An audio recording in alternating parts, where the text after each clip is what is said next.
Hi everyone, Norman here. Welcome to my video on planting Welwitschia Mirabilis.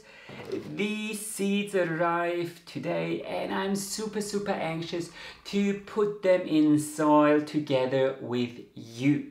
This is part 2. So there's already one video here on my channel where I talk about all the research that went into this video. So if you haven't seen that yet, do watch it now, because you probably already noticed that there's very little information on planting, taking care of Welwitschia Mirabilis, germination and so on. And I did everything or all that for you so you don't have to do it one more time.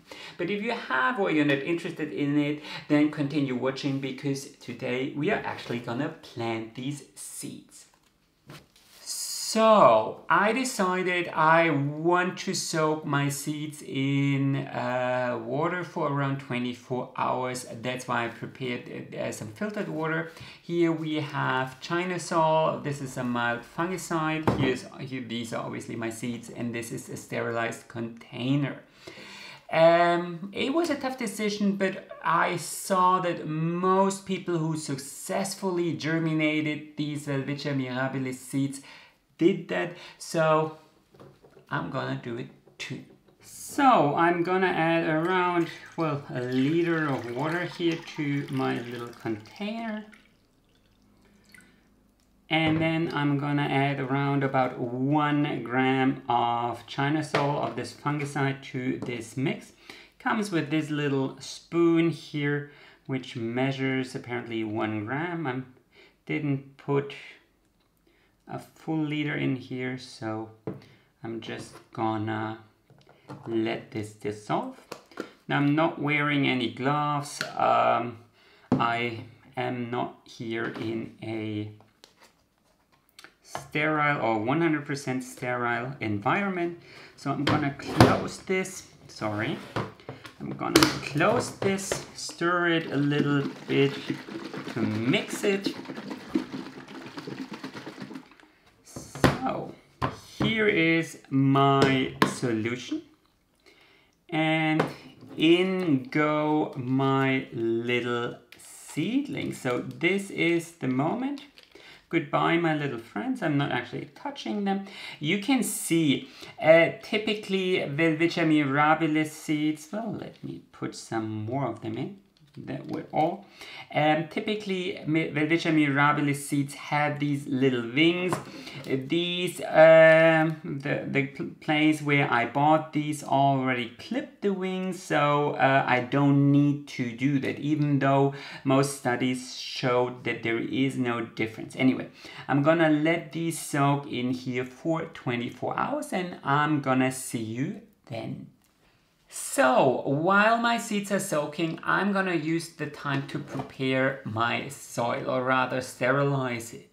I put it into these containers, added a little bit of water, and then I'm gonna put them into the microwave to let the vaporizing water do its magic. On top of that, I'm gonna use hydrogen peroxide to disinfect these pots so they're ready to be used tomorrow. I am well aware that here in my home I will never be able to achieve sterile conditions or even near sterile conditions. I washed my hands, but you know, anything that I touch, any other surface that I touch will be contaminated. And that's basically why I'm not wearing gloves either, because if you wear gloves and then touch something contaminated with them, and anything in this flat here is contaminated, you can just wash your hands and it's basically the same. And of course that is the very reason why I am using this fungicide. Anyway, I'm gonna do that today and I'm gonna see you tomorrow when it's ready to plant the seeds. So my Welwitschia Mirabilis seeds soaked overnight, and 7 of them are still floating on top, while 3, I don't know how well you can see this, 3 of them are fully submerged. I hope this doesn't mean they are infertile. I will definitely make sure to mark my pots accordingly. So I prepared all my pots and my substrate and also these grower mats and sterilized them as well. And I guess now it's time to plant our Welwitschia Mirabilis seeds together. First, I'm going to insert these grower mats I cut into the shape, well, of a Maltese cross into my pots. This is to keep the soil from spilling out, and also it's my hope that it will keep the taproot of the Welwitschia Mirabilis seedlings in. I'm gonna do this with all of my pots. It's a little bit fiddly. So I lined all my pots and now it's time to add a layer of pumice. Round about 4 centimeters of it, and I'm gonna add it very carefully to each of these pots, making sure I don't mess up the lining. One little bit at a time. So this is the result. I used a little needle to stir things around and keep everything in place. Of course, I sterilized that needle as well. And now it's time to add the actual soil. I already sterilized this and I used a mixture that is basically sand with a little bit of pumice and perlite.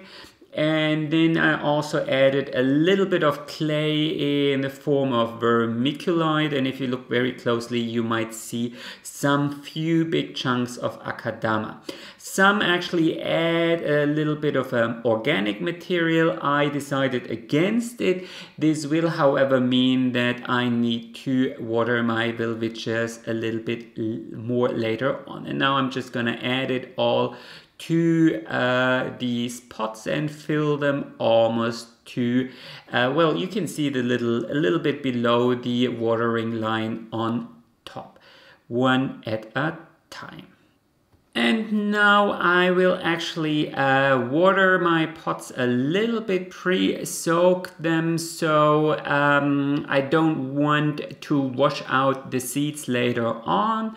They should stay pretty close to the top, and that's why I water them. This is of course another Chinasol mixture I'm adding here to each pot.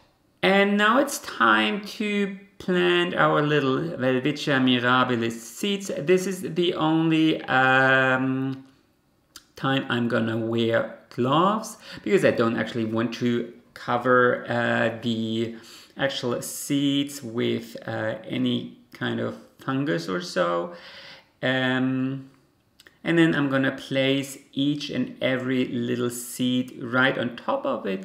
I'm not actually going to place them upright. Some do, but if you look at the way the sprouting process is described, it actually doesn't make quite a lot of sense to place them upright. So I'm just gonna place them flat onto the soil. Don't burrow them because we are gonna add a layer of pumice on top of it to keep these seedlings in place as they sprout. I'm also gonna plant, oh there I dropped one. I'm also gonna plant the 3 seedlings that were fully submerged, and I'm gonna make sure to mark these pots, so because I suspect they might be infertile, or maybe it's only those 3 that are fertile, who knows, but I'm gonna mark these little pots, and I'm not really burrowing the seeds into the soil. They should stay very close to the top, and as I just said, I'm gonna add a little layer of pumice on top of that. And now I'm just gonna add another little layer of pumice, just, you know, enough to cover the seedlings. They shouldn't be too far below the ground, just a little bit to keep them in place. According to the research I've read, they will sprout regardless in the dark or when exposed to light. So I'm just gonna add a little bit of something to keep them in place, but not a lot. And last but not least, I'm gonna water my seeds a little more just to moisturize the top layer. This is of course another 1% China Sol solution, but as you can see, just a little bit. My seeds are already wet enough. I just want to wet the top layer here. So I've added my pots with my Welwitschia Mirabilis seeds here to this germination tent, and hopefully in 5 to 10 days we will be able to see something. Let's pray. And then it says, as soon as I see something sprouting, I will remove them from the germination tent and put them under a growth light here. I am aiming for a temperature of around about 30 degrees Celsius and a humidity of 70%. I'm not going to use any artificial light because according to research that doesn't matter at all. They will need a lot of sun once they sprouted, but before that it doesn't matter. So let's see how things turn out. This is day 2, still nothing to see. The humidity is at 78% and the temperature almost 29. So this is day 5, nothing has sprouted yet. The humidity remains constant. Temperatures are around 32 degrees now here in the evening. So this is day 7 and we can finally see something sprouting. Look at these beauties. There is one more over here and another one over here, and it's actually one of those I thought would be infertile. So I removed the 4 seedlings from their growth tent and installed a growth light right above them. And if we move over to the right, there's a fan going. And here below, a humidifier is constantly blowing as well. I'm starting here with 506, but will increase pretty quickly. So I will keep the other 6 pots here in the germination tent for now. Maybe something will still sprout. Who knows? It's just been 7 days, so typically they should germinate between 5 and 10 days, at least at this temperature. I kept this roughly at 30 degrees Celsius with a humidity of 70% throughout the whole time. So there's probably still around 3 or 4 days for some of these to sprout, who knows. One thing I also have to notice, and I didn't show this on camera because it's a little bit fiddly, or rather, well, dangerous, so that's why I didn't do it on camera. I treated all the sprouted seedlings here with Previe Cure. That's a biofungicide. So this is the 8th day. 2 more little seedlings sprouted, as you can see. And the one here on the very far left is already turning green. And 1 more little seedling sprouted. The other ones are looking good and getting greener bit by bit. By comparison, this is the one that sprouted first, and on the left is the last one. So this is around 10 days after germination. My 7 Welwitschia seedlings are still up and running.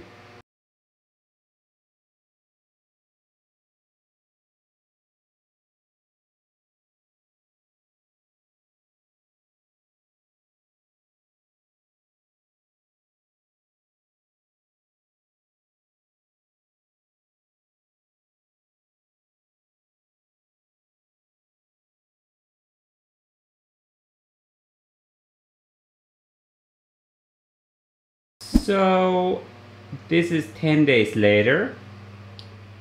7 seedlings are still up and running, and some of them are actually starting to work on their real leaves. So here in between, I hope you can see, they are working on their leaves. So I digged out the 3 seeds that didn't germinate. That's the way they look. So it was 2 of those submerged, 1 and 1 more.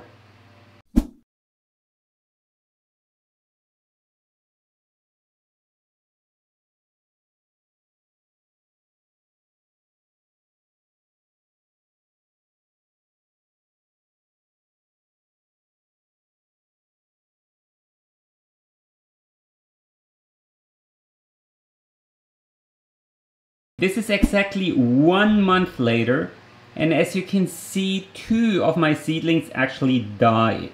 My setup remains exactly the same, so there's a growth light here above. Then there's a fan here and the humidity unit here below. In terms of light intensity, I'm working with around 1200 micromole per square meter in second. So I dug out the 2 failed little seedlings, and as you can see, there seems to have been a problem with the roots. Both basically stopped growing their tap roots, and probably that's why they failed. By comparison, that is the other little seedling. That's actually the last one that sprouted. Then we have this one here, and actually this is just 1 month later, and already the 2 leaves seem to be longer than the cotyledons. Then we have this one here, and there seemed to have been a little problem with the 2 leaves. So you can see some browning going on top, but it seems to be recovering. Then there's this one here in the back, and I think this is just in the process of dying. And then we have this one here in the back, and I'm not sure, it has 2 little leaves. So I'm still hopeful it will sort of push through, but the cotyledons actually dried up, so I don't know. So this is another 3 months later. 3 of my seedlings survived and are up and running.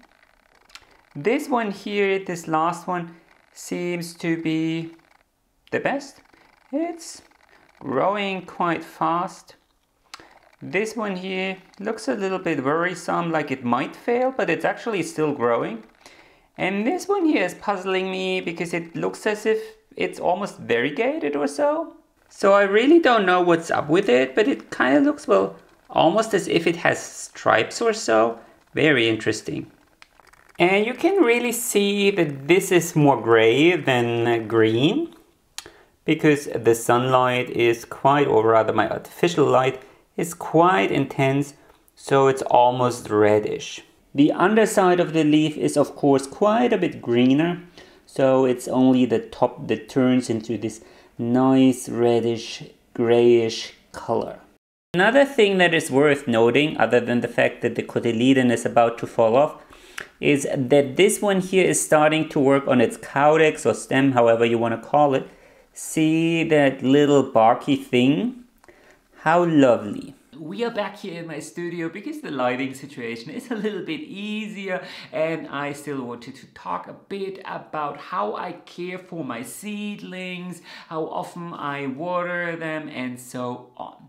So I already mentioned that I'm using a growth light, and I keep it, well, I started with 500 micromole per square meter in second, and quickly increased the settings to up to around 1000 micromole per square meter in second, and I kept it running for 14 hours a day. I used the Viper Spectra XS growth light. It has 4 settings, and basically I started on the lowest, and then across the span of 2 weeks or so I slowly increased the setting to the maximum, and then I also lowered it. So I started quite high and then I lowered it, and now it's around 35 centimeters. Well, the distance between leaf and growth light is around 35 centimeters.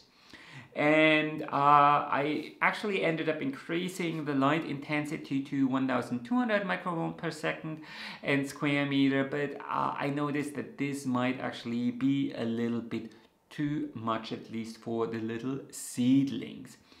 As you can see, I'm wearing a sweater. It's winter now, so I decreased the daylight hours to 11 or 10 and a half hours now here in winter, and I will slowly or gradually increase it as spring or summer approaches.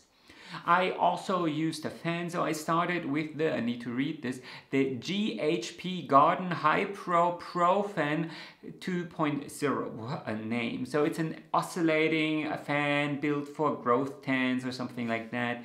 It's rather strong, and so I used it on a lower setting and kept it quite far apart, but in the meantime I actually switched things, and I'm using one of these fans you build for computer chips because I don't need all that wind blowing, and I just need a little bit of ventilation, air circulation, and it's a lot more silent, so that's why I switched. I did keep both fans running day and night. I never switched them off. I also have the humidifier running, but only during the day, and I'm aiming for a humidity between 50 and 60%. Especially now in winter, you kind of need to be careful because when temperatures are cooler, of course, the humidity will rise, and that could invite rot, something I am very careful to prevent. When it comes to watering, I roughly watered, well, at least in the summer, I watered every third day, and I always added a bit of China salt to the mix in the first couple of weeks, but I actually went down to a saturation of maybe, well, a quarter gram per liter or so. I don't want any build-ups because the way I water, there's actually no the water isn't actually washing through, so I only water lightly. So of course over time this would lead to a buildup I don't necessarily want. In the beginning I used a watering pot, but I think it was a little bit too hard to avoid overwatering. So, and then I had to drain the excess and so on. So I switched to a dropper. And I'm watering around 30 to 40 milliliters per each time, and that seems to work quite well for my substrate. But note, I do have plastic pots, high plastic pots that are very likely, well, the surface area is very small, so there's actually not all that much evaporation happening. Now, I'd already talked about this. 3 seeds never germinated, and I was able to dig them out and analyze the soil. And when the first one died, and I noticed that the pot might actually be a tiny little bit too wet. So that's when I adjusted things and didn't use my watering pot anymore, but the dropper. What I also did was, I used one of these blower bulbs. I have them for my camera, you know, to blow away any dust particles from the lens, and I'm using that. So sometimes water gets stuck in the crown between the 2 or 4 2 leaves and 2 cotyledons, to be quite precise. And I mean, the fan probably would take care of it, so I don't think this will or could possibly be the cause for rot. But when you use fertilizer, then of course this could actually burn the leaves. So, and it happened, well, lightly, but it left a little mark. So every time I notice there's a little droplet stuck in the crown, I just use this blower bulb to blow it off right away instead of waiting, I don't know, an hour or so until it evaporated. In terms of heat, so I germinated or started germination in summer in July, and here in Vienna it was very warm, so I didn't need any heat mats or so, or any other external heat source. So I tried to keep temperatures around 30 degrees Celsius or 86 degrees Fahrenheit during the day. And on the few days where it was actually hotter, so 35 degrees Celsius or so, I actually switched on the air conditioning a bit too. Well, I didn't want temperatures to exceed 35 degrees Celsius. And of course, I mean, the fan that I kept running certainly helped to keep any heat from building up on the leaves. That's certainly also an important factor when you keep a growth light. Even these LED growth lights, there's bound to be some heat buildup, so you kind of need to be careful there. In summer, it didn't really cool down a lot during the night. The lowest temperatures I observed were around 23 degrees Celsius or 73 degrees Fahrenheit, but it was typically closer to 20-ish degrees Celsius during the night. It's January now, but I keep them indoors, so the temperatures typically don't drop below 15 degrees Celsius during the night, and that seems to be just fine. But again, I think they will withstand quite well, almost freezing temperatures in their natural habitat. So that should, if you keep them in a frame, in a cold frame outside, I think they should be able to survive that as well. Well, I mean, this is debatable, but the most recent research I read says that Welwitschia Mirabilis is no CAM plant, and I mean, there are some older rumors that it was, but at least not according to the newest research. So the rather constant temperature with not too much variation seems to be fine. If you have different succulents, like, I don't know, aloe vera or something like that, obviously you want a big temperature difference between day and night for the CAM cycle to work. Now, of course, we also need to talk about my success rate. So out of my 10 seeds, 7 sprouted, and 3 months later only 3 survived. So what did I learn from my failures? Early on, I noticed when I soaked my seeds before planting that 2 fell to the bottom and 1 hovered in the middle. And the 2 that fell to the bottom never sprouted, and the 1 that hovered in the middle sprouted but ultimately failed. The other observation I can share is that when the cotyledons emerged, some of them opened up like that, you know, textbook style, and the other ended up, I don't know, kind of cross-eyed, like crossing like this, and all the seedlings that ended up with their cotyledons crossed failed. So I don't know what's up with that. I was able to dig out the failed seedlings, and I just saw this stunted, rotted taproot. I don't know what happened there. Maybe I overwatered a bit, and then the taproot started rotting from the tip to you know, almost to the feeder of the seed, and that process just took a couple of weeks. Or maybe the taproot actually never developed beyond that point because, I don't know, it hit a stone and there was a little bit of wetness there, and then things rotted.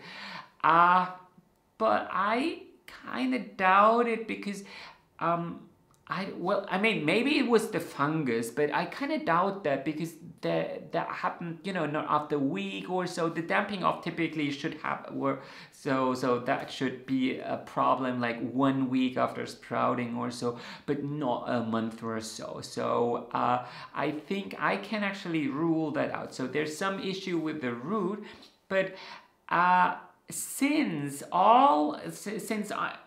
for some reason all the ones with the crossed cotyledons failed, I don't believe that is a coincidence.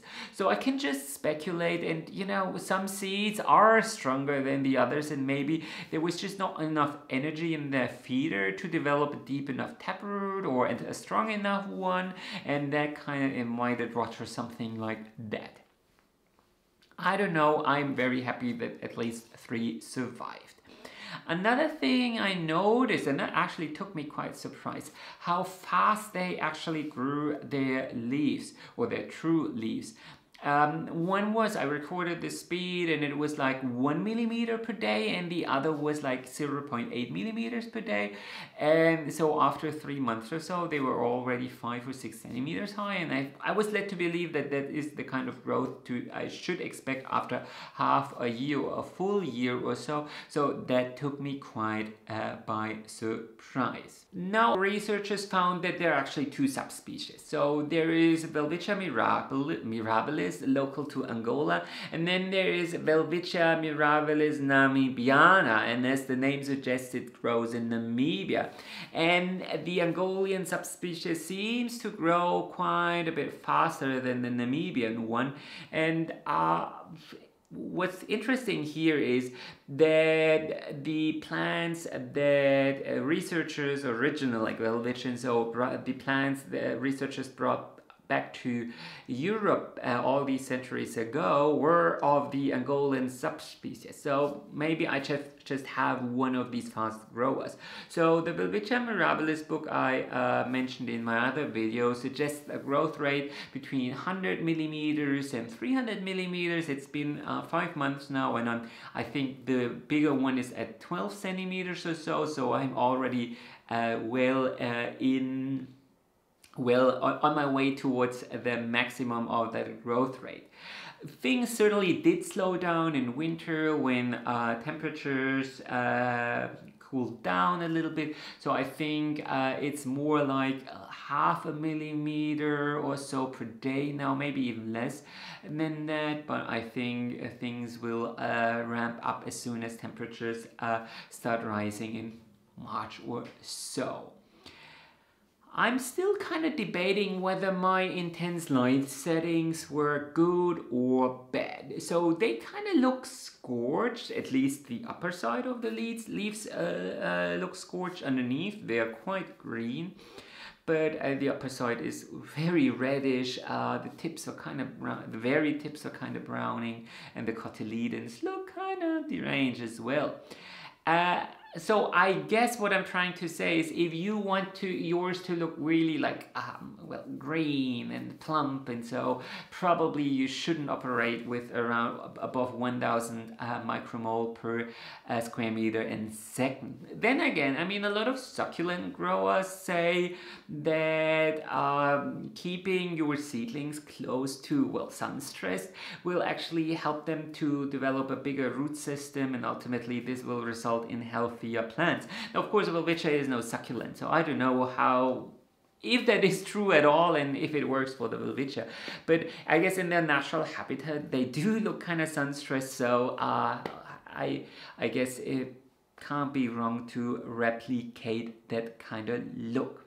I guess it boils down to preference. If you go visit the Atacama Desert and see all these cacti in the natural habitat, some of them will look, well, reddish, grayish, brownish, almost unalive, and then you see them blooming and you go like, okay, they seem to be alive yet. And actually these forms are very, very difficult to replicate in cultivation, which of course leads to a lot of poaching, but that's a different topic. Anyway, I am very, very happy that I succeeded in keeping at least three Welwitschias alive these 5 months. I read so many forum posts online of people who simply gave up trying to germinate Welwitschia mirabilis, and I thought it was actually somewhat easy. I think a warm climate, lots of light, quite some humidity, frequent watering, a healthy dose of fungicide, keep the ventilation running. That's basically all it takes. And maybe I was lucky, who knows. Anyway, comment below if you have any questions. You know, I'm no scientist in the field and I have no professional training. I'm just a casual guy who loves these plants and wanted to share my experiences and how I grew them from seed, because it was just so difficult to find any reliable information online or success stories. So maybe I can share some of my experiences with you. That's all this video is about. It's not about the highest production value. I know the audio and the visuals, well, parts of it are, well, there's room for improvement, but I still Hope you found this was worth your while, and of course subscribe if you want to see updates.